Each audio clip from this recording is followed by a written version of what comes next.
wabarakatuh. Yang terhormat Ibu Herniati Badrun SPD MPD selaku Wakil Kepala Sekolah Bidang Humas, dan yang terhormat Bapak Ibu Guru dan staf SMK Negeri 1 Baru selaku sebagai peserta desiminasi. Puji syukur marilah kita panjatkan kehadirat Allah Subhanahu wa Ta'ala, karena pada kesempatan hari ini di pagi yang cerah kita masih diberikan kesempatan untuk berkumpul dan hadir di tempat ini dalam acara penerapan budaya positif yang merupakan desiminasi dari Ibu Lindayani SPD. Ibu Lindayani SPD ini merupakan calon guru penggerak Angkatan 11 Kabupaten Baru, dan pada hari ini akan melakukan desiminasi, dan untuk mengefisienkan waktu perlu kita persilahkan kepada Ibu Wakasek Humas untuk memberikan sambutan dan arahan. Kepada Ibu dengan hormat dipersilahkan. Iya, Bismillahirrahmanirrahim. Assalamualaikum warahmatullahi wabarakatuh.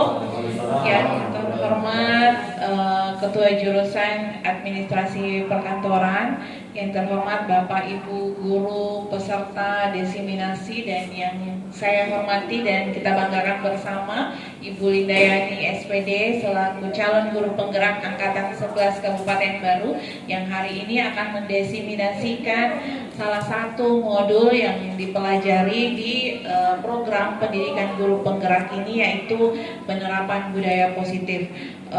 Sebagaimana kita ketahui bahwa program guru penggerak ini adalah sebuah program yang menjadi program andalan Kementerian Pendidikan, sebuah terobosan yang luar biasa yang memberikan ruang kepada Bapak Ibu guru untuk terus meningkatkan kompetensinya menjadi pembelajar sepanjang hayat. Dan salah satu modul yang betul-betul insya Allah akan terimplementasi, diharapkan bisa terimplementasi secara maksimal di sekolah ini adalah penerapan budaya positif. Seperti apa konsep-konsep penerapan budaya positif itu sendiri yang telah dipelajari di program pendidikan guru penggerak, hari ini insya Allah akan didesiminasikan oleh Ibu Lindayani yang telah memperoleh sebuah konsep yang luar biasa dalam pendidikan guru penggerak ini, dan harapannya akan terimbaskan kepada teman-teman semua di sekolah kita tercinta, dan ini akan menjadi fondasi kita bersama bagaimana menciptakan sebuah iklim positif ketika orang-orang di dalam lingkungan itu sendiri tidak mencoba untuk menerapkan sebuah pembiasaan-pembiasaan yang positif.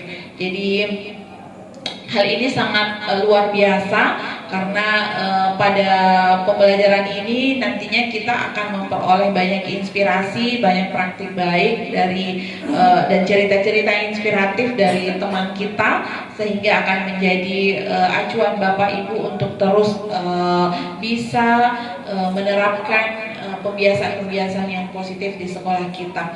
Karena kita ini adalah figur, kita ini adalah sumber keteladanan dari murid-murid kita tercinta, maka otomatis kita yang akan menjadi pemantik buat mereka untuk menerapkan sebuah pembiasaan-pembiasaan. Karena karakter yang terbentuk dari diri kita sendiri itu pasti terbangun dari pembiasaan-pembiasaan positif yang kita lakukan, mulai dari hal-hal kecil. Ketika hal-hal kecil tersebut kita biasakan, kita lakukan secara konsisten dan berkelanjutan, maka itu akan menjadi sebuah hal yang membudaya gitu dalam ekosistem kita. Jadi patutlah nantinya kita membuat komitmen bersama untuk minimal di kelas kita, minimal dalam lingkungan kita mencoba membangun kesepakatan bersama dengan orang-orang di sekeliling kita untuk memulai sesuatu yang baru dengan membiasakan membangun pembiasaan yang baik atau positif dalam kelas kita. Jadi harapannya Ibu Linda sebagai calon guru penggerak teruslah berinovasi, teruslah menjadi sumber keteladanan buat murid dan orang-orang di sekeliling kita, sehingga kita bisa lebih bermanfaat buat ekosistem pendidikan kita. Mungkin seperti itu harapannya juga. Semoga teman-teman yang lain bisa terpantik untuk menjadi guru penggerak ke depan. Jadi kalau ada pendaftar, insya Allah kayaknya ada angkatan 12 lagi ya. Kemarin saya lihat sudah ada pendaftaran pengajar praktik untuk guru penggerak angkatan 12. Jadi kalau PP-nya sudah ada, sudah siap, insya Allah berarti akan ada gelombang berikutnya, khususnya baru ya, karena baru sekarang terbuka untuk pendaftaran PP, pengajar praktik guru penggerak. Jadi kemungkinan baru juga akan dapat angkatan 12 nanti, karena untuk PP-nya baru sendiri sekarang semuanya sudah bertugas. Ada yang bertugas di angkatan 10, ada yang bertugas di angkatan 11. Jadi semuanya sudah habis PP-nya bertugas.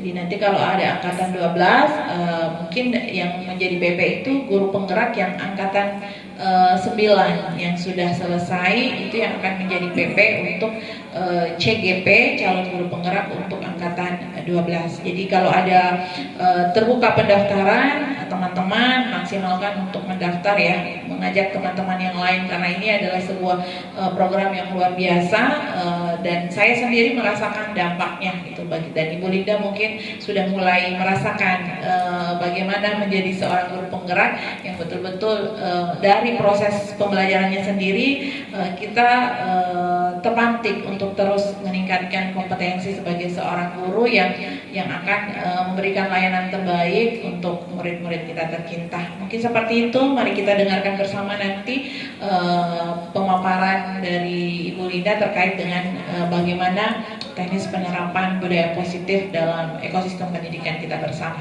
Terima kasih. Assalamualaikum warahmatullahi wabarakatuh.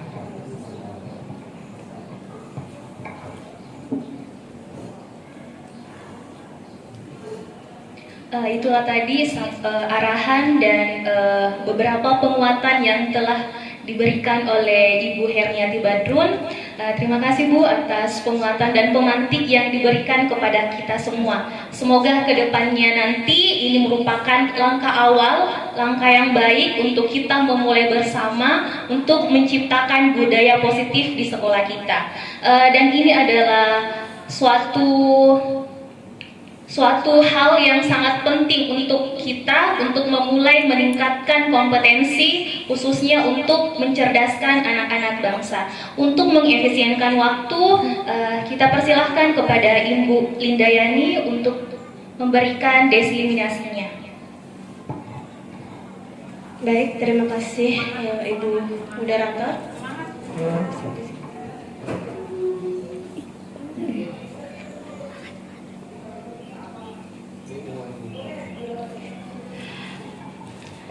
Assalamualaikum warahmatullahi wabarakatuh. Waalaikumsalam warahmatullahi wabarakatuh. Selamat pagi Bapak Ibu dan salam sejahtera untuk kita semua. Yang terhormat Kepala Sekolah SMK Negeri 1 Baru, dalam hal ini diwakili oleh Wakil Kepala Sekolah Bidang Humas Ibu Herniati Badrun SPD MPD. Yang terhormat Ketua Jurusan Manajemen Perkantoran Ibu Haji Ruslia MM, serta yang terhormat Bapak dan Ibu guru yang sempat hadir dalam kesempatan kali ini. Terima kasih Bapak Ibu atas perhatian dan support untuk saya telah hadir di diseminasi budaya positif calon guru penggerak angkatan 11 Kabupaten Bandung.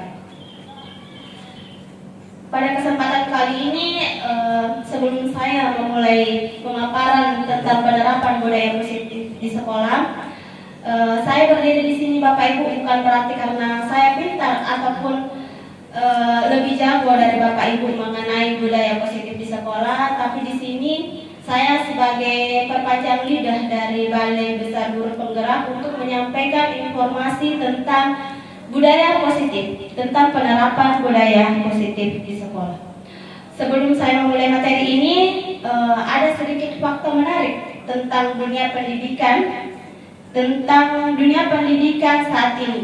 Fakta menariknya itu, negara Finlandia merupakan negara dengan sistem pendidikan terbaik di dunia. Jadi negara Finlandia itu merupakan negara yang sistem pendidikannya terbaik di dunia. Mengapa? Kita melihat dari jam pelajarannya. Dari jam pelajaran di Finlandia untuk peserta didiknya itu kurang lebih 5 jam pelajaran saja dengan tidak memberikan beban tugas kepada peserta didik. Jika dibandingkan dengan negara kita, jam pelajaran kita itu kurang lebih 9 jam.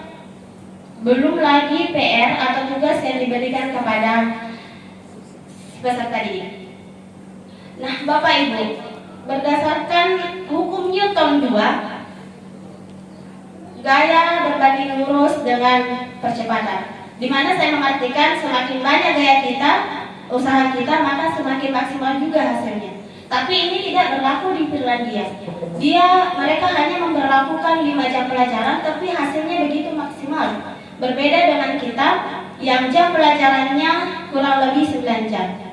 Serta perlu kita ketahui juga bahwa di Finlandia itu setiap 1 jam pelajaran 45 menit mereka akan memberikan waktu bermain untuk peserta didiknya. Jadi setelah mereka belajar, maka peserta didik akan dibebaskan untuk bermain. Nah, bagaimana dengan kita sekarang? Nah, itu hanya sebagai pengantar untuk materi saya hari ini. Baik Bapak Ibu, sebelum kita masuk ke materi lagi, saya punya sedikit ice breaking untuk Bapak Ibu. Ice breakingnya itu cukup mudah. Bapak Ibu tidak perlu meninggalkan tempat, namun cukup fokus saja melihat foto yang saya tampilkan ini. Di sini ada 2 foto. Apakah cukup jelas Bapak Ibu? Bisa dilihat foto yang saya kurang jelas ya? Tunggu dulu ya, saya perbesar lagi. Foto tunggu aja. Apakah sudah nampak? Wow. Oke. Ya. Di sini ada gambar 1 dan gambar 2. Apa yang bisa Ibu lihat dari perbedaan gambar tersebut? Gayanya apa? Sepatunya beda. Sepatunya beda, yang mana sepatunya? Apa yang tangannya? Sepatunya. ya, di mana? Di gambar 1. Ya. Di gambar 1. Bu Aji ada jam tangannya. Di gambar 2? Tidak ada. Ya, masih ada lagi 1. Sepatunya.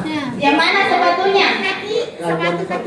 Ya, di gambar 1 tidak ada sepatunya Bu Andi Fatima.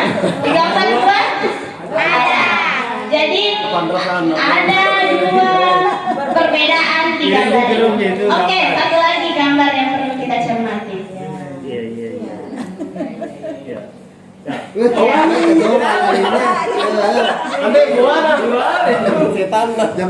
Ya, oke. Di gambar ini gambar 1 dan gambar 2. Apa perbedaannya Bapak Ibu? Di sini ada 3 perbedaan. Posternya. Mana sepatu? Apa yang tidak ada di gambar 1 dan ada? Apa? Poster sama kasusnya Pak Mulia ada. Jauh deh, jauh itu. Apa? Yang mana? Posternya di belakang. Ya. Di gambar 1 ada sepatunya Pak Mulyadi. Di gambar 2 di gambar 1 tidak ada sepatunya Pak Mulyadi. Di gambar 2 ada. Nah, ini untuk yang pertama. Nah, di sini ada 3 perbedaan. Apa lagi? Ya, cinta. Kalau di gambar 1 ada cinta, di gambar kedua tidak ada cinta. Masih ada lagi 1 Bapak Ibu. Oh ya, tangannya Bu Aji Rustia. Di gambar 1 ada, di gambar 2 tidak ada. Masih ada bonus lagi 1 yang perlu dicari. Masih ada lagi satu. Oh, lambangnya Bu Linda. Oh, ya oke. Di gambar pertama ada lambang lambang Pemprov. Di gambar kedua tidak ada lambangnya. Oke, terima kasih Bapak Ibu atas perhatiannya. Mari kita tepuk tangan bersama. Baik, kita kembali ke materi. Iya, kira-kira ya.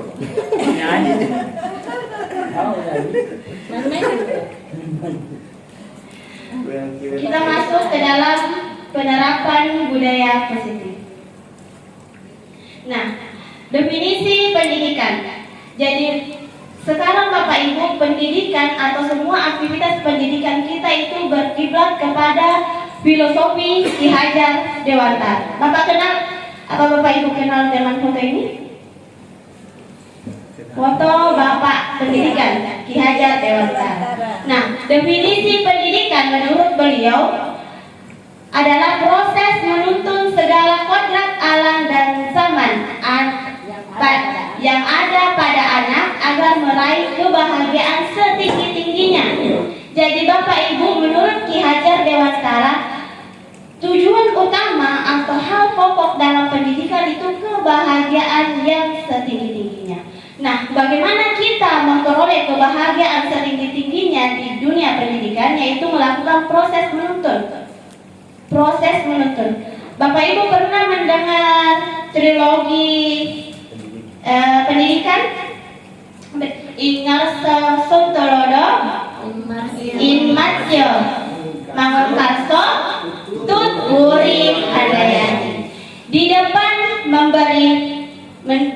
menuntun, dari depan menuntun, di tengah memberi motivasi, di belakang memberi dorongan. Itu cara kita atau penerapan kita dalam memberikan pendidikan bagi peserta didik. Di depan kita menjadi panutan bagi peserta didik kita. Kita menuntun peserta didik kita untuk belajar, memperoleh ilmu dan memperlakukan budaya positif. Nah, dari tengah kita sebagai motivator, kita sebagai motivasi, kita memberikan motivasi kepada peserta didik kita untuk meraih apa yang mereka impikan, untuk meraih apa yang mereka cita-citakan. Nah, di belakang kita mendorong, kita memberikan support kepada mereka untuk terus belajar, menuntut ilmu, bahwa sejatinya kita ini bahkan guru, bukan hanya siswa, itu pelajar sepanjang hayat. Jadi bukan hanya terlepas dari sekolah kita belajar, tapi di luar lingkungan sekolah kita pun juga sebaiknya belajar. Nah, terus apa yang kita tuntun? Apa yang kita tuntun di sini? Nah, yang kita tuntun adalah kodrat alam dan kodrat zaman. Kodrat alam dan kodrat zaman. Kodrat zaman tentu 10 tahun yang lalu saya jadi siswa dengan sekarang itu berbeda zamannya. Di mana dulu mungkin zaman saya 2014 itu disebut dengan zaman Z, apa namanya? Generasi Z. Kemudian sekarang ini disebut dengan generasi alfa. Jadi ada perbedaan zaman. Kita tidak boleh memperlakukan zaman yang sama, karena bisa jadi pada saat kita memberikan pelajaran 10 tahun yang lalu, kita terapkan di 10 tahun kemudian, itu akan sangat berbeda Bapak Ibu. Jadi kita harus memberikan, kita harus mengikuti juga perkembangan zaman, gaya mengajar kita. Jadi tidak boleh stagnan, kita hanya selalu mengingat bilang, oh waktu dulu saya mengajarnya itu misalnya hanya menghafal. Tapi kembali lagi dengan peserta didiknya tidak suka dengan materi misalnya menghafal. Jadi kita harus sesuaikan dengan kebutuhan peserta didik. Nanti kita akan belajar tentang 5 kebutuhan dasar peserta didik. Nanti akan ada materi tentang seperti itu. Nah, kodrat alam itu apa yang ada di dalam dirinya peserta didik. Itu yang harus kita tuntut. Begini Bapak Ibu, pada saat kemarin saya lokakarya, kita guru diibaratkan sebagai seorang petani. Bisa jadi kita menanam padi, Tapi kita tidak bisa mengubah padi tersebut menjadi jagung. Yang kita bisa lakukan adalah menjadikan padi itu menjadi padi yang berkualitas atau tidak berkualitas. Caranya agar menjadi padi yang berkualitas, otomatis kita memberikan pupuk, kita menyemprot, kita membuat subur tanahnya agar padi kita menjadi berkualitas. Kalau misalnya kita biarkan saja, pasti padi kita akan kena hama, maksudnya tidak akan mendapatkan hasil maksimal. Begitu halnya dengan peserta didik kita, Bapak Ibu. Kita hanya memperlakukan apa yang terbaik untuk lingkungan belajarnya, apa yang diberikan kepada mereka. Kita tidak bisa mengubah peserta didik kita menjadi apa yang kita inginkan. Kita hanya bisa memberikan dorongan-dorongan atau motivasi-motivasi tentang lingkungan belajar. Seperti itu, Bapak Ibu. Nah, selanjutnya, disiplin positif. Disiplin positif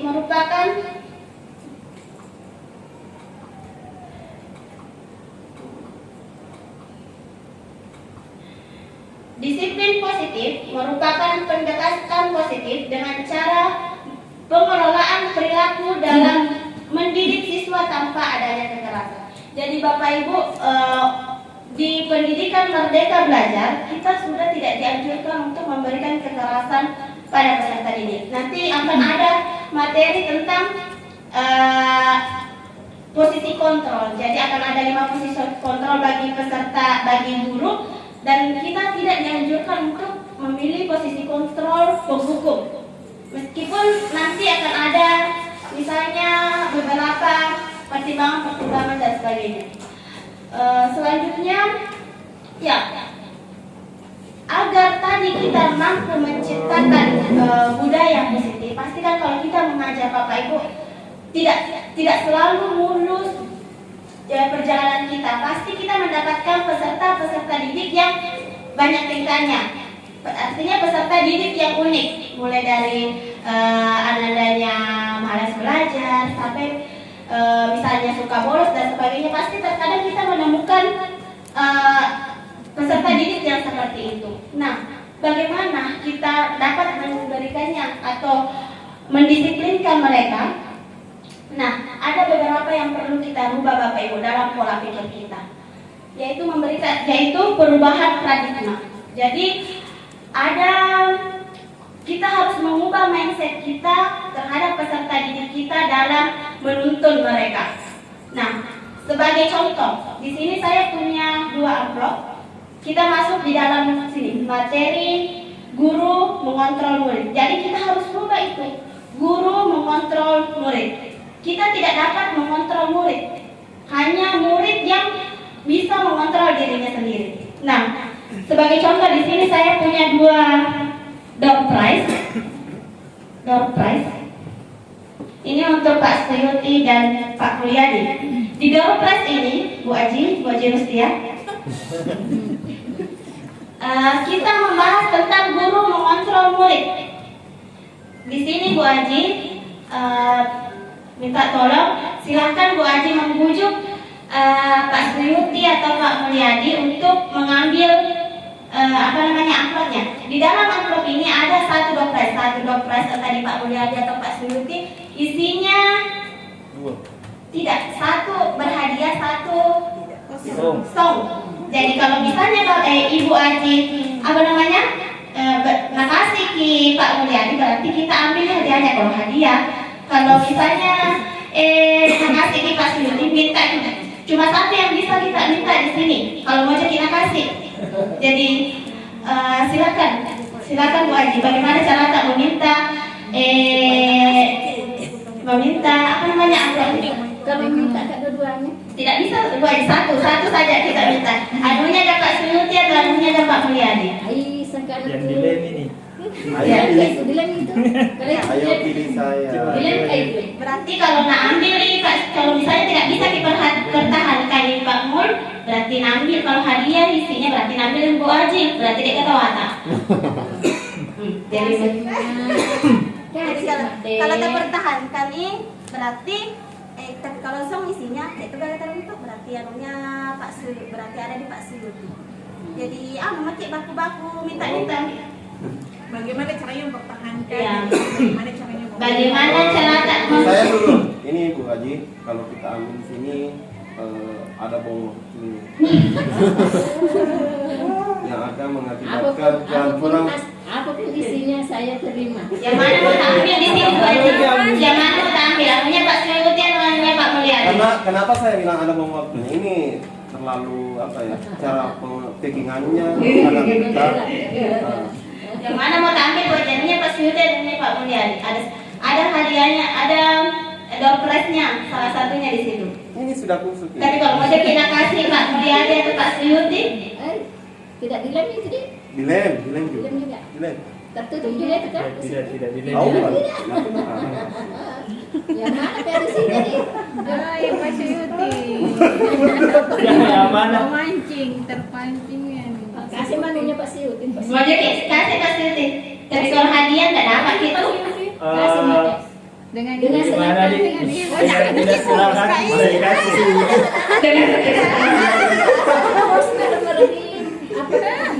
Iya, dapat buka. Sebelum Bapak Ibu membuka, jadi di sini maksud dari guru mengontrol murid. Artinya Bapak Ibu, guru mengontrol murid. Kita tidak bisa mengontrol murid kalau bukan murid yang mengizinkan kita mengontrolnya. Seandainya Pak Suyuti tidak mau memberikan, kan maksudnya tidak berhak di sini. Tidak bisa. Tidak berhak. Tapi karena Pak Suyuti mengizinkan dirinya untuk dikontrol oleh Bu Haji, maka berlakulah itu. Maka nak kasih. Ya, silakan dibuka. Silakan dibuka kan. Bukan ini. Ya, siapa yang dapat tong? Selamat Anda mendapatkan tambahan kotak kuda. Oh, maaf Anda belum berhenti. Ya, kalau tunjukkan ke kamera. Oke, nanti dospenya akan dibagikan sama anak-anak. Oke, kita lanjut. Jadi kita harus mengubah paradigma kita, Bapak Ibu, harus merubah mindset kita bahwa kita bisa mengontrol anak-anak ini. Sejatinya tidak bisa, Bapak. Sejatinya Bapak Ibu kita hanya bisa memberikan rangsangan kepada si anak, stimulus kepada peserta didik kita. Ya, selanjutnya, kritik dan membuat orang merasa bersalah dapat menguatkan karakter. Jadi terkadang kita mengkritik peserta didik kalau misalnya peserta didiknya itu melakukan salah, tapi ternyata Bapak Ibu ini tidak mengkritik itu dan membuat orang merasa bersalah dapat menguatkan karakter. Ini yang harus kita rubah Bapak Ibu. Terkadang kalau misalnya kita kritik anak-anak, kita harapkan anak-anak itu menjadi lebih baik. Tapi Bapak Ibu, ternyata mengkritik itu justru akan membuat anak-anak semakin down, semakin terpuruk akan keadaannya. Jadi ini yang perlu kita rubah. Ternyata mengkritik itu tidak sejatinya akan memperkuat karakter peserta didik. Tidak sejatinya bahwa dia dapat lebih bagus lagi. Ini yang harus kita rubah Bapak Ibu. Selanjutnya, semua penguatan positif, efektif dan bermanfaat. Penguatan positif artinya di sini kalau kita misalnya membujuk-bujuk peserta didik untuk melakukan ini. Tapi ini akan menjadi peserta didik akan menjadi ketergantungan terhadap kita. Mereka tidak akan kreatif, mereka tidak akan memiliki pemikiran sendiri. Mereka selalu menunggu perintah dari kita. Jadi mereka tidak akan menumbuhkan sifat kreatifnya. Selanjutnya, yang terakhir, orang dewasa memiliki hak untuk memaksa. Ini juga yang perlu kita ubah Bapak Ibu. Bukan berarti kita guru, bukan berarti kita lebih tua dari peserta didik kita. Kita bisa memaksa mereka untuk melakukan apa yang seperti kehendak kita. Ini yang perlu dirubah Bapak Ibu. Karena sejatinya di kurikulum Merdeka ini kita tidak diharapkan untuk memaksa peserta didik kita, tapi kita hanya memberikan stimulus-stimulus, dorongan-dorongan untuk melakukan apa yang terbaik yang bisa mereka lakukan. Seperti itu Bapak Ibu. Selanjutnya, teori motivasi. Jadi Bapak Ibu, tujuan dari kurikulum Merdeka ini adalah motivasi intrinsik atau motivasi yang timbul dari dirinya sendiri. Kalau misalnya motivasi eksternal kan bisa berubah kapan saja. tergantung apa yang termotivasi dari luarnya. Tapi kalau misalnya dia dari dalam, motivasi intrinsiknya pasti itu akan tetap kukuh dengan pendiriannya. Teori motivasi menurut Dian Gonson dalam bukunya Restructuring School Disiplin menyatakan ada 3 motivasi perilaku manusia. Pertama, menghindari ketidaknyamanan atau hukuman. Biasanya Bapak Ibu, anak-anak termotivasi misalnya tidak terlambat ke sekolah karena ada hukuman kalau misalnya dia terlambat ke sekolah. Jadi ini namanya motivasi eksternal, motivasi dari luar, karena ada dorongan dari luar yang mengharuskan mereka mengharuskan mereka tidak terlambat misalnya. Itu motivasi dari luar karena ada aturan yang mereka. Dan motivasi itu timbul karena untuk menghindari ketidaknyamanan atau hukuman. Jadi kalau misalnya siswa tidak melakukan itu kan otomatis mereka tidak dihukum. Jadi mereka motivasinya itu terhindar dari hukuman. Kemudian motivasi yang kedua, mendapatkan imbalan atau penghargaan dari orang lain. Misalnya Bapak Ibu, terkadang kita memberikan aplaus atau tepuk tangan untuk peserta didik kalau mereka melakukan sesuatu yang yang bagus atau baik lah. Tapi ini merupakan motivasi eksternal. Kalau mereka tidak mendapatkan imbalan, otomatis mereka tidak memiliki motivasi untuk melakukannya. Misalnya belajar. Kalau kita misalnya selalu, kalau kan biasa kita menjelaskan selalu menyebut anak-anak, nama-namanya anak-anak. Ini kadang munculkan kayak besar kepala biasa tersanjung atau apa. Ini terkadang menjadi anak-anak ketergantungan. Mereka melakukan sesuatu karena mereka berharapkan ada imbalan. Dan ini termasuk dalam motivasi eksternal, artinya motivasi dalam dirinya. Nah, motivasi apa yang diharapkan di sini? Nah, ini dia motivasi internal yang diharapkan, motivasi yang timbul dari dalam dirinya sendiri untuk menjadi orang yang mereka inginkan, menghargai diri sendiri dengan nilai-nilai yang mereka percaya. Artinya mereka mau berubah, mereka mau sukses karena dorongan dari dalam dirinya. Jadi entah itu ada motivasi ataupun tidak ada motivasi dari luar, tetap mereka akan melakukan yang terbaik untuk dirinya. Oke, selanjutnya penerapan disiplin positif. Nah, penerapan disiplin positif, Bapak Ibu, inilah inti dari materi kita hari ini, yaitu penerapan disiplin positif. Bagaimana supaya anak-anak menjadi lebih baik, menjadi lebih disiplin dalam menjalankan tugas mereka, dalam mengerjakan tugas atau hadir di sekolah. Itu pertama Bapak Ibu, bagaimana yang pertama itu membuat keyakinan kelas, kedua mengenali kebutuhan dasar manusia, ketiga mengenal 5 posisi kontrol, keempat segitiga restitusi. Nah, semua ini yang kita lakukan ini untuk menumbuhkan motivasi intrinsik peserta didik atau motivasi di dalam dirinya. Nah, Bapak Ibu, kalau misalnya kita keluar menggunakan motor, pakai helm atau tidak? Ini menyangkut masalah apanya kita? Keselamatan. Ini sudah tertanam di dalam diri kita bahwa kalau kita memakai helm untuk keluar di jalan raya, ini untuk keselamatan diri kita. Begitu hanya di dalam kelas Bapak Ibu. Bagaimana kalau kita mau menegur tapi kita tidak pernah membuat kesepakatan bersama dengan peserta didik. Kita mau menegur peserta didik bahwa dia terlambat, tapi kita tidak pernah membuat aturan atau keyakinan sebelumnya. Kita misalnya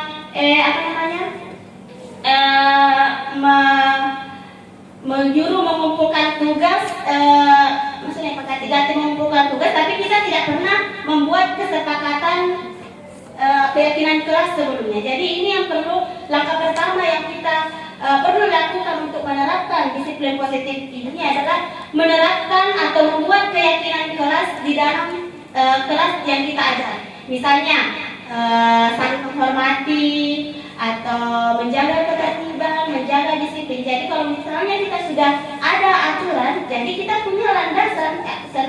Kalau kita sudah punya keyakinan kelas, kita sudah punya landasan untuk partisipasi ke peserta didik kita. Nah, keyakinan kelas seperangkat nilai dan prinsip yang disepakati bersama oleh guru dan siswa untuk memandu perilaku dan interaksi di dalam kelas.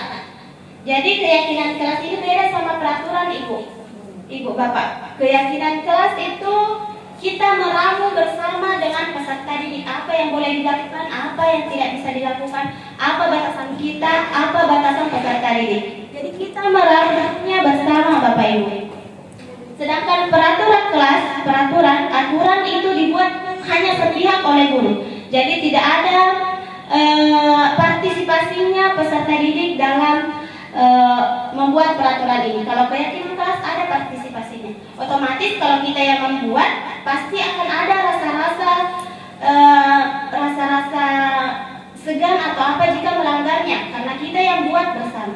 Tapi kalau misalnya hanya satu pihak yang membuat, pasti akan acuh tak acuh peserta didik dan sebagainya. Jadi langkah pertama yang perlu kita lakukan untuk membuat disiplin positif adalah membuat keyakinan kelas. Selanjutnya itu mengenali kebutuhan dasar manusia. Nah, Bapak Ibu, sebelum kita masuk ke mengenali kebutuhan dasar manusia, Bapak Ibu kenal dengan Rosandi?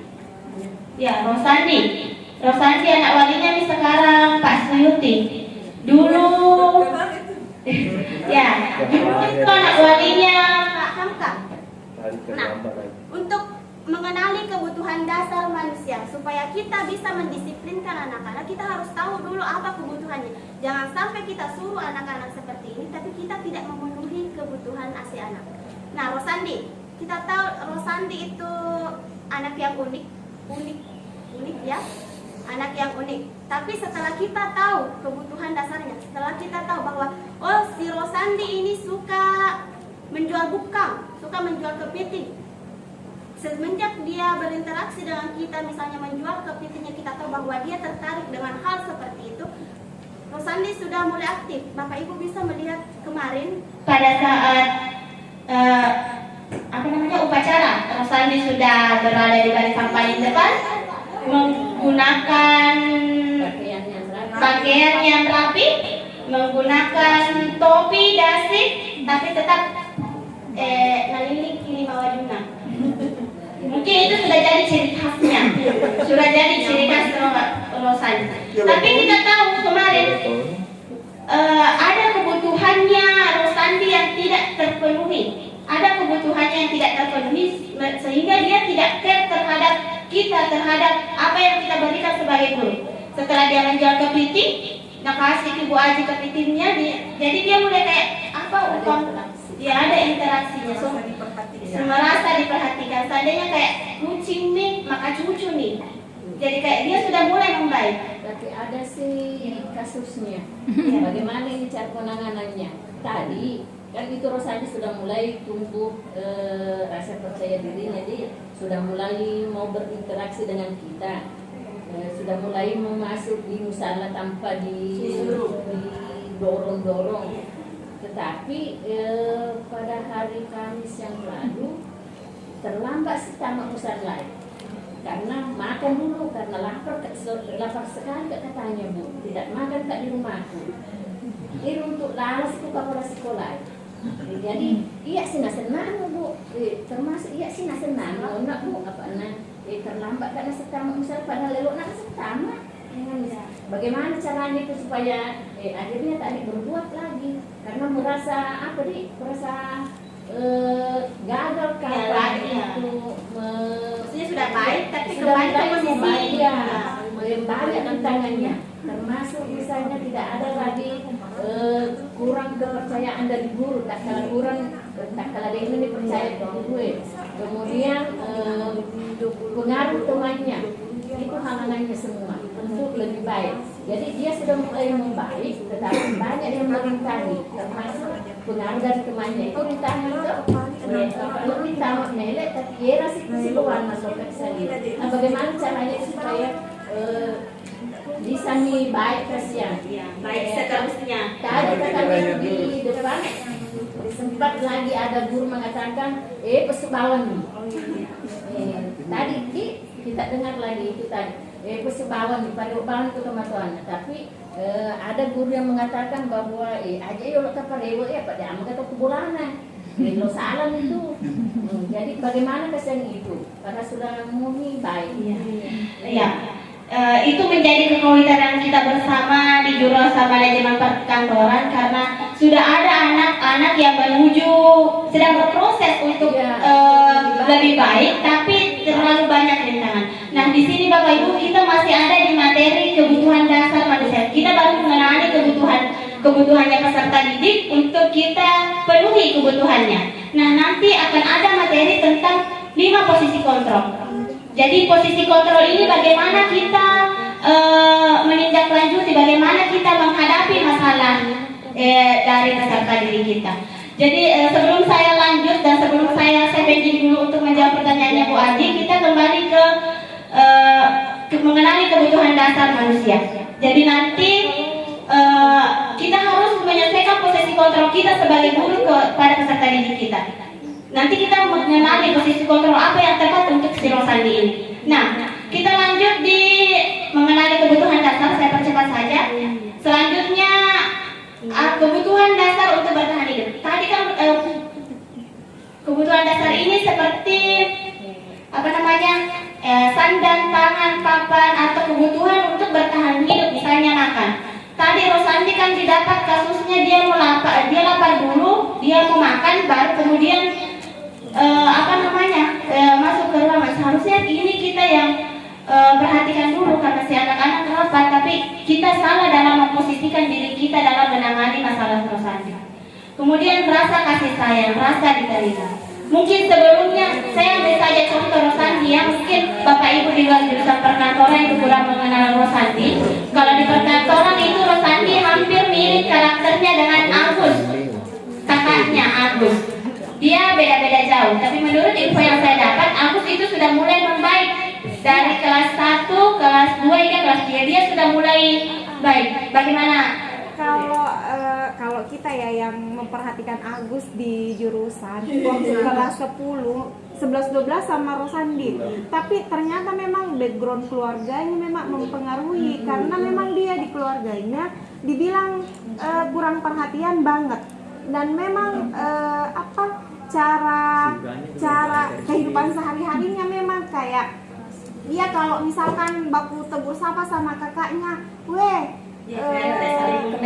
iya kayak memang maksudnya memang kayak dia kehidupannya memang di lingkungan keluarganya memang seperti itu. Jadi biar orang tuanya memang dia biasa teriaki bentak jadi mungkin dia apa yang dia lakukan, apa yang dia alami di keluarganya dia bawa ke sekolah. Karena Agus setelah maksudnya di keluarganya memang seperti itu, jadi kita di sekolah enggak terlalu keras sama dia dan ternyata memang efektif yang seperti itu. Kelas 2 itu dia sudah mulai berubah. Di kelas 3 sekarang PKL saya tuh selalu bilang, Agus nanti kalau PKL Kina jangan selalu bolos. Nah ternyata memang di tempat PKL-nya alhamdulillah dia enggak masuk dan termasuk bagus di tempat PKL-nya. Dan memang dia suka kerja-kerja yang seperti itu. Dia enggak terlalu suka di lingkungan dia tidak terlalu suka kayak memikir, tapi langsung actionnya gitu. Dia seperti itu. Mungkin sama 11 sama adik. Mungkin dari situ lebih banyak otot daripada begitu banyak memaksimalkan. Dan dia suka kalau selalu dianggap bermanfaat. Dia selalu suka kalau dikasih tanggung jawab. Iya, dikasih tanggung jawab. Dia suka Anak tutup perhatian. Jadi dari situ Bapak Ibu kita bisa mengenali kebutuhan dasar manusia, kebutuhan dasar peserta didik kita. Setelah kita tahu kebutuhan dasar itu ada 5, mulai dari kebutuhan bertahan hidup, kasih sayang, kasih sayang, rasa diterima, kebebasan, kesenangan, dan penguasaan. Ada 5 kebutuhan dasar. Seperti tadi Agus, kita tahu bahwa dia itu butuh kayak penguasaan akan sebuah pekerjaan. Dia punya power, dia mau diakui bahwa dia bisa ini. Setelah kita memberikan seperti itu, maka dia akan memberikan impact, memberikan respon yang positif. Maka sebelum kita menindaklanjuti peserta didik kita, membentaknya ataupun membuat dia bersalah dan sebagainya, kita harus kenali dulu kebutuhan dasarnya apa. apa? Apa kebutuhan dasarnya ini anak-anak? Jangan langsung memberikan treatment tanpa kita tahu apa yang mau di treatment. Jangan langsung memberikan, misalnya dikasih obat A, ternyata keluhannya lain, jadi kan tidak bisa nyambung. Kita mengobati apa, yang sakit apa, jadi harus kita ketahui dulu kebutuhan dasarnya. Umpamanya ibu sakit gigi, dikasih obat sakit gigi pasti langsung sembuh. Begitu halnya dengan mengenali kebutuhan dasar manusia. Bila misalnya kebutuhan dasarnya adalah kesenangan, dia selalu ingin bersenang-senang. Peserta didik ingin selalu bersenang. Kenapa kita mengekannya dengan memberikan materi presentasi semua, memberikan materi hafalan semua, mencatat semua? Otomatis anak-anak akan merespon hal itu dengan yang negatif. Tapi kalau misalnya kita memberikan kebutuhan, memberikan sesuatu dengan sesuai dengan kebutuhannya, pasti si anak akan memberikan respon yang positif. Ya, itu untuk materi mengenali kebutuhan dasar manusia. Jadi Bapak Ibu, untuk mencapai disiplin positif ini, kita langkah yang harus kita lakukan tadi yang kedua adalah mengenali kebutuhan dasar peserta didik kita. Jadi kita tahu dulu apa kebutuhannya, baru kita memberikan treatmentnya, memberikan penyelesaian masalah. Seperti Rosandi, kita tahu kebutuhan dasarnya dia ingin diterima. Kita terima dengan memberikan respon yang baik terhadap apa yang dilakukannya. Pastinya juga akan memberikan respon yang baik. Nah, kita masuk ke materi mengenal posisi kontrol kita sebagai guru. Jadi sebagai guru kita punya 5 posisi kontrol. Posisi kontrol yang dapat kita gunakan. Posisi pertama, menghukum, di mana kita menghukum peserta didik baik secara verbal maupun secara fisik. Tapi ini tidak dianjurkan Bapak Ibu, ini justru akan lebih menyakiti peserta didik kita, bahkan akan membuat rasa dendam bagi peserta didik kita. Sebelum saya lanjut, saya ingin bertanya sama Bapak Ibu. Pada saat Bapak Ibu sekolah pasti ada salah satu guru yang Bapak Ibu ingat. Entah Bapak Ibu ingat karena kebaikannya, atau Bapak Ibu diingat pada saat Bapak Ibu dihukum. Saya waktu sekolah saya pernah terima kasih banyak. Pasti kita mengingat seorang guru itu entah kebaikannya. Bu,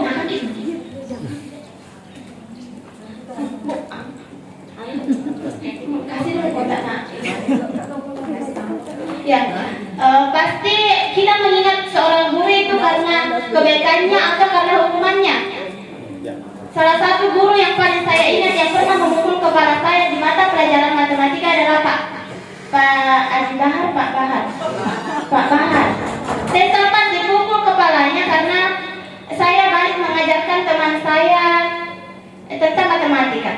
Justru sepatutnya waktu itu harus tahu dulu apa alasannya saya baik, bukan langsung dipukul saja. Saya tidak merasa ya, itu salah satu impact dari menghukum, dari posisi kontrol menghukum. Jadi ada kayak rasa-rasa bukan mendendam sih, tapi tidak bisa dilupakan.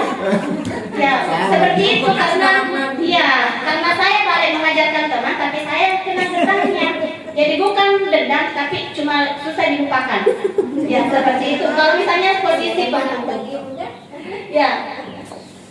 Dan kedua, posisi membuat merasa bersalah. Artinya kita menyudutkan peserta didik itu, kita menyudutkan peserta didik. Jadi peserta didik itu semakin terpuruk dan pasti semakin muncul salah mencoba, jadi wajar kalau berbuat salah karena saya memang bukan orang yang baik dan sebagainya. Kalau misalnya kita membuat rasa bersalah ini, anak-anak akan semakin terpuruk dan tidak mau menjadi lebih baik. Seperti Rosandi, kasusnya Rosandi. Seharusnya Rosandi itu diberikan posisi kontrol yang lebih baik. Waktunya Rosandi makan, dia akan memenuhi kebutuhannya karena dia lapar. Tapi karena dia dikasihkan posisi kontrol yang kurang tepat, sehingga Rosandi ini menjadi lebih terpuruk, lebih merasa buruk, sehingga dia kembali ke jalannya kemarin. Jadi yang kurang tepat di sini adalah posisi kontrol dalam menangani Rosandi. Seharusnya kalau dia misalnya hari ini baik, besok kayak kurang baik lagi. Seharusnya kita memposisikan diri kita bukan malah tanpa menyudutkannya, tapi kita selalu memberikan motivasi. Selanjutnya, posisi kontrol sebagai teman, sebagai layaknya seorang teman. Tapi hal ini justru kadang ada anak dianggap nih teman, tapi malah menceng ke orang. Jadi kayak agak-agak kurang tepat sih seperti ini. Jadi kita harus mencari posisi yang terbaik untuk menangani masalah peserta didik kita. Selanjutnya, pemantau. Memantau artinya melihat-lihat saja, ya di lebih gaul terserah. Tapi ini kan maksudnya tidak ada efek untuk si anak-anaknya kalau kita hanya sebagai seorang pemantau. Nah, posisi yang paling dianjurkan oleh BBGP Bapak Ibu adalah manajerial. Manajerial di mana kita bukan seorang teman, kita bukan seorang menghukum peserta didik kita, tapi kita menuntun. Kita sebagai konselor sebaya, seandainya anak-anak sama kita sebagai konselor sebaya menuntun peserta didik kita mencari solusi atas masalah yang dia hadapi, bukan mencarikan solusi, dia yang mencari solusi, kita hanya menuntun dia untuk mendapatkan solusinya. Kalau seperti itu dia yang menemukan, otomatis akan timbul dalam dirinya sebuah motivasi bahwa saya yang mencetuskan hal ini, masa saya langgar lagi. Kecuali bukan misalnya kalau kita memberikan misalnya kita memberikan solusi bilang jangan terlambat, harus datang cepat seperti ini. Tapi anak-anak pasti akan timbul dalam hatinya bahwa itu bukan saya, bukan motivasi dalam diri saya. Jadi sepatutnya kita memposisikan diri kita sebagai manajer. Seperti Rosandi. Seharusnya Rosandi itu kayak di apa istilahnya psikolog itu? Kita melakukan kayak konseling, kita bicara baik, bukan langsung menyudutkannya misalnya kau memang salah, kau memang seperti ini. Kita harus mengkonseling Rosandi, kita cari solusi yang terbaik bersama-sama dia, bukan mencarikannya solusi, tapi dia yang mencari solusi untuk dirinya sendiri. Dan selanjutnya, segitiga restitusi. Nah, bagaimana kita dalam dalam menangani masalah tersebut? Nah, di sini ada 3. Yaitu menstabilkan identitas. Jadi ini penerapannya Bapak Ibu. Kalau kita sudah mendapatkan masalah, maka ini adalah actionnya. Kalau kita sudah mendapatkan Rosandi makan di luar atau makan sebelum masuk ruangan, kita langsung penerapannya seperti ini. Bukan langsung menyudutkannya. Langsung misalnya disudutkan, artinya tidak ada solusi dari masalahnya. Maka ini yang harus dilakukan untuk mencari solusi yang dilakukan Rosandi. Pertama itu menstabilkan identitas. Seharusnya pada saat didapati Rosandi, kita wawancarai dulu, kita tanya dulu alasannya. Karena sejatinya setiap perbuatan yang dilakukan pasti ada alasan di dalamnya. Jadi kita harus menstabilkan identitasnya dulu si Rosandi. Kemudian validasi tindakan yang salah. Kita tidak membenarkan tindakannya, tapi kita memvalidasikan apa betul, apakah menurut dia itu perbuatannya sudah benar atau salah. Dan yang ketiga, menanyakan keyakinan. Apakah dia yakin akan sebuah kesepakatan yang telah dibuat sebelumnya? Ya, mungkin hanya itu materi saya. Bapak Ibu, silahkan jika ada yang ingin bertanya terkait dengan materi yang saya sampaikan, silahkan Bapak Ibu. Atau saya kembalikan ke moderator. Itulah tadi diseminasi dari Ibu Lindayani SPD selaku calon guru penggerak angkatan 11. Mungkin ada pertanyaan dari Bapak Ibu. Kita berikan kesempatan untuk memberikan pertanyaan. Ibu Muli. Oh, Bang Mulyadi dulu. Oke, silakan Pak.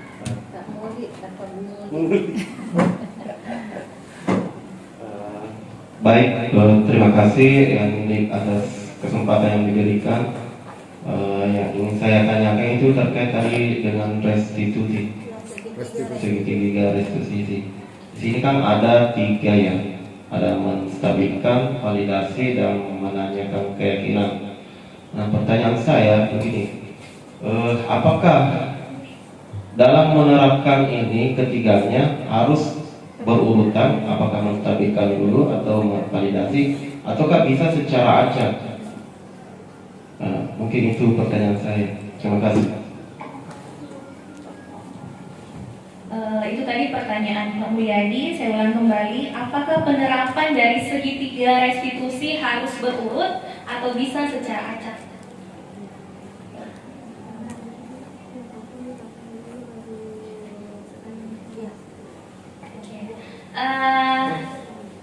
Jadi pertanyaan yang masuk kita tampung dulu, nanti mungkin ada 3 pertanyaan baru langsung dijawab oleh Ibu Linda.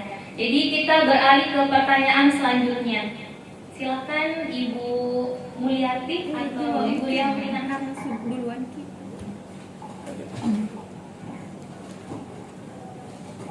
Oke, Saudara, Assalamualaikum warahmatullahi wabarakatuh. Waalaikumsalam.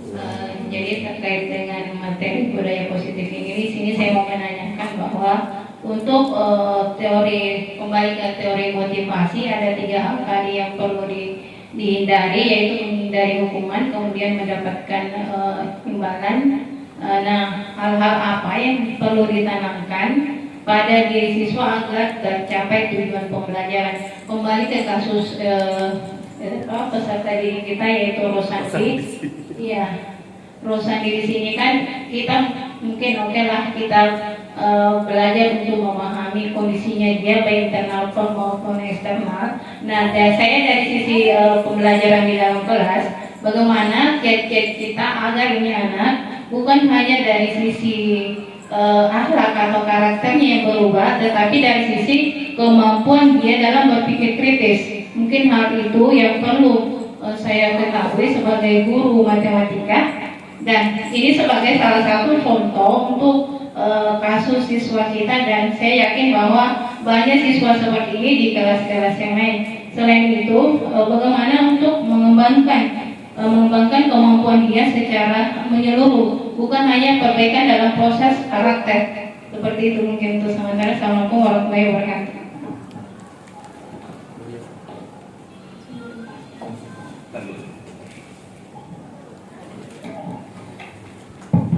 Bismillahirrahmanirrahim. Assalamualaikum warahmatullahi wabarakatuh. Terlebih dahulu terima kasih atas kesempatan yang diberikan kepada saya. Yang saya ingin tanyakan yang tentang 5 kontrol, yang penerapan budaya positif tadi ada beberapa poin yang salah satunya itu ada 5 kontrol. Nah, pertanyaan saya, dari kelima posisi kontrol ini, yang manakah yang paling efektif dan memiliki impact terhadap peserta didik? Ya, itu. Mungkin itu saja yang bisa saya berikan.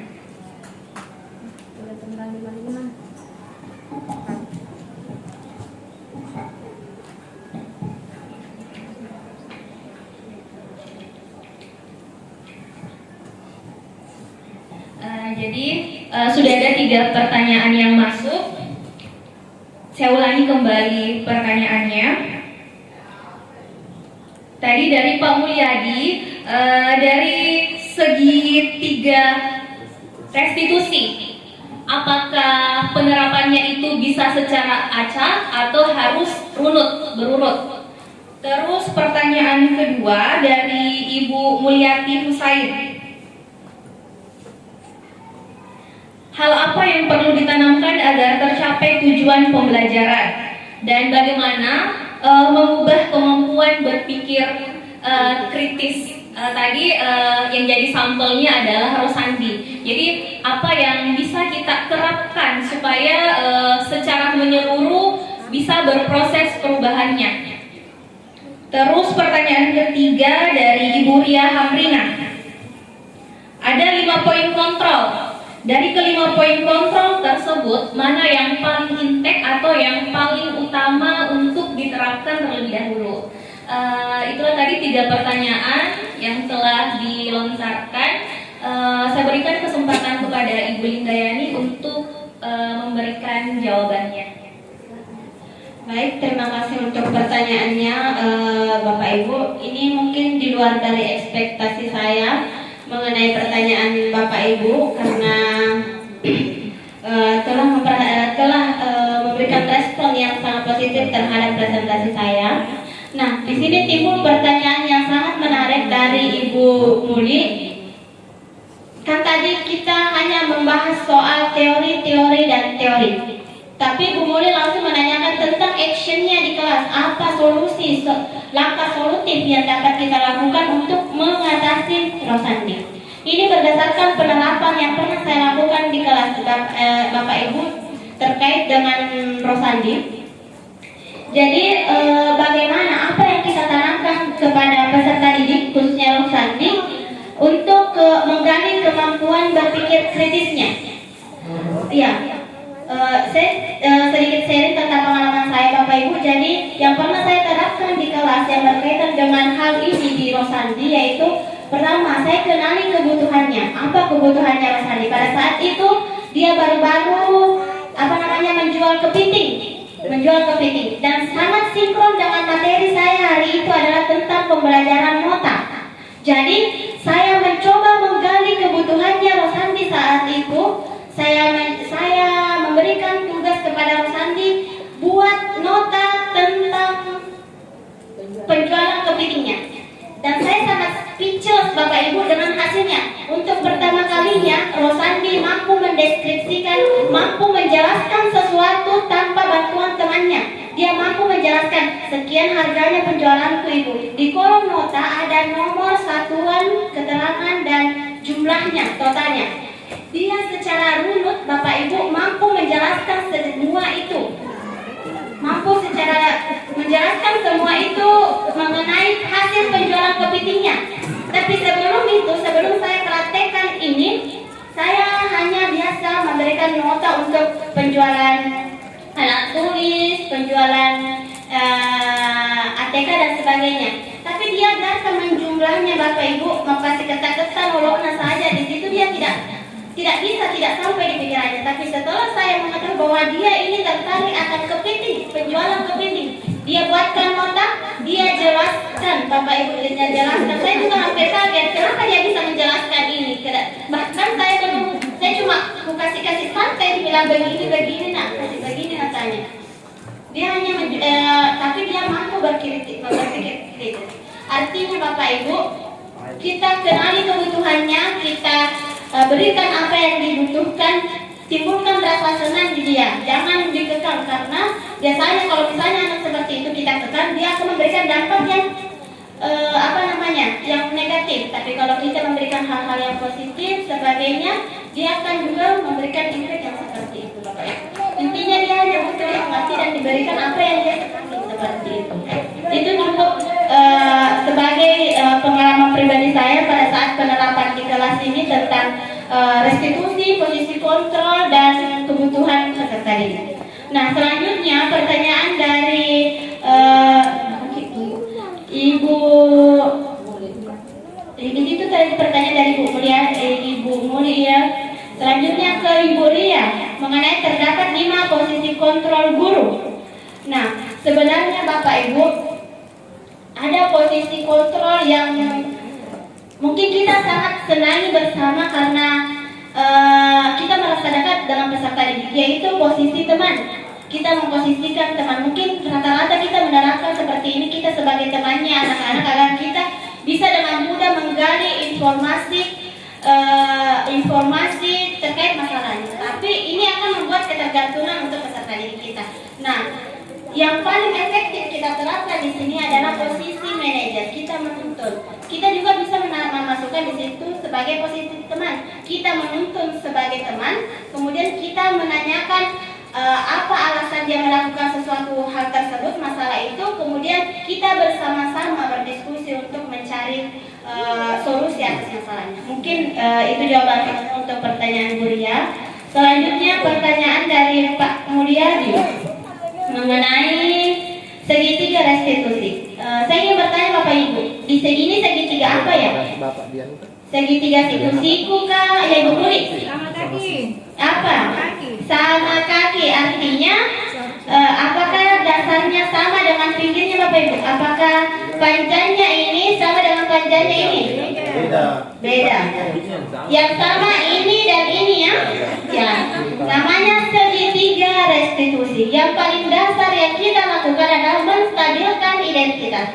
Kalau anak-anak berbuat salah, membuat masalah Bapak Ibu, kasih tenangki dulu hatinya supaya dia bisa berpikir positif, dia bisa memberikan berpikir lebih luas. Jadi yang paling pertama kita lakukan adalah menstabilkan identitas. Ini hal yang pertama. Nah, hal selanjutnya mau kita validasi tindakan yang salah atau menanyakan keyakinannya itu tergantung. Tapi yang paling utama kita lakukan Bapak Ibu adalah menstabilkan. Ibaratnya kijol nyawa anak-anak kalau misalnya dia melakukan sebuah kesalahan. Karena kalau kita langsung cerca dengan pertanyaan, maka dia akan merasa terpuruk. Apalagi kalau misalnya kesalahannya bukan hal yang disengaja atau bukan kehendaknya dia, anak-anak akan semakin terpuruk. Hal dasar atau hal pertama yang dilakukan adalah menstabilkan identitas. Kemudian kita bisa memilih memvalidasi tindakannya kah atau menanyakan keyakinannya. Mungkin hanya itu Bapak Ibu yang sempat saya sampaikan karena kita terbatas waktu. Mungkin saya akhiri saja presentasi hasil hari ini dan diskusi kita. Sebagai kesimpulan Bapak Ibu, yang dapat saya simpulkan bahwa kita guru adalah tombak utama dalam pendidikan. Apa yang kita lakukan akan memberikan impact kepada peserta didik. Sekian, terima kasih Bapak Ibu atas atensinya. Assalamualaikum warahmatullahi wabarakatuh.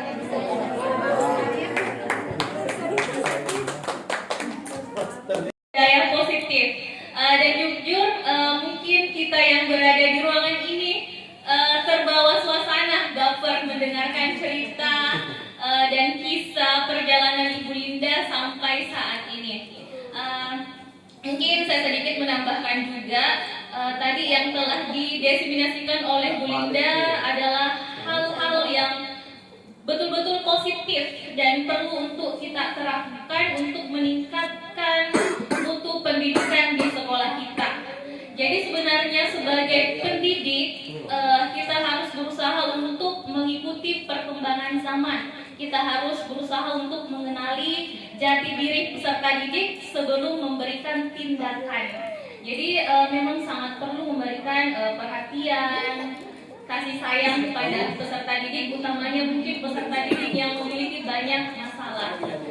Semoga dengan kegiatan diseminasi penerapan budaya positif ini, kita sebagai pendidik, kita sebagai guru yang akan mencetak generasi-generasi penerus bangsa yang cerdas dan berakhlak menjadi acuan kita untuk terus melakukan budaya-budaya positif. Terima kasih Bapak Ibu atas segala perhatian dalam kegiatan diseminasi ini. Hari ini Bu Linda sudah memberikan banyak penguatan, banyak pemantik untuk kita semua sebagai guru. Oke, jadi intinya kita sebagai guru adalah role model, kita yang ditiru oleh peserta didik, jadi kita juga harus memberikan hal-hal yang terbaik yang bisa ditiru oleh peserta didik kita. Mungkin cukup demikian kegiatan diseminasi penerapan budaya positif untuk hari ini. Semoga apa yang kita dapatkan bisa kita terapkan dan bisa kita implementasikan di sekolah kita di SMK Negeri 1 Baru ini. Marilah kita menutup kegiatan ini dengan mengucapkan hamdalah. Wassalamualaikum warahmatullahi wabarakatuh.